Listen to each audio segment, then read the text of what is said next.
खरं भारतीय जनता पार्टी शिवसेना युती याच्यामध्ये तसा अलिखित एक करार झालेला आहे की भारतीय जनता पार्टीने शिवसेनेचे पदाधिकारी नगरसेवक यांना प्रवेश देऊ नये आणि शिवसेनेने बीजेपीच्या लोकांना प्रवेश देऊ नये असा असताना देखील काल बीजेपीमध्ये ज्या अपक्ष नगरसेवकाने प्रवेश केला होता ते भारतीय जनता पार्टीचे रितसर मेंबर झाले होते।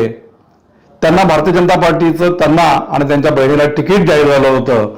अशा पार्श्वभूमीवरती काल स्वतः शिंदे साहेबांनी अरुण गिज आणि त्यांची बहीण यांना शिवसेनेमध्ये प्रवेश दिलेला आहे आणि नियम ठरवले यांनीच आणि नियम देखील मोडतात स्वतः।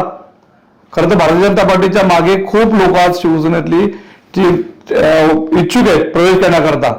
सगळ्यांना आम्ही नाही सांगितलं, सगळ्यांना थांबवून ठेवलेलं आहे। अंबरनाथ असेल, उल्हासनगर असेल, कल्याण असेल, डोंबिवली असेल, अनेक नगरसेवक पण आहेत शिवसेनेचे की जे प्रवेश करण्याकरता उत्सुक आहेत।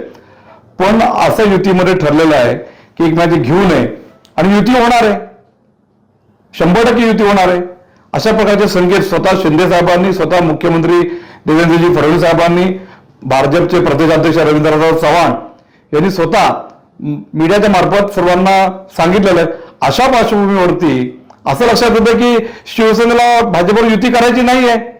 एकीकडनं युतीची बोलणी करायची, युती करा म्हणून सांगायचं आणि भाजपच्या पाठीमध्ये खंजीर खुपसायचा। भाजपमध्ये नगरसेवक प्रवेश केलेला आहे, त्यांना त्यांच्या पक्षामध्ये प्रवेश द्यायचा, हे अत्यंत योग्य नाहीये, हे चुकीचं आहे। त्याचा आम्ही खरं भारतीय जनता पार्टीकडे नेत्यांकडे देखील या संदर्भात तक्रार केलेली आहे आणि अशा प्रकारे युती जर का करायची असेल तर ही चुकीची घटना घडली नाही पाहिजे अशी आमची सर्व कार्यकर्त्यांची भाजपच्या ही भूमिका आहे।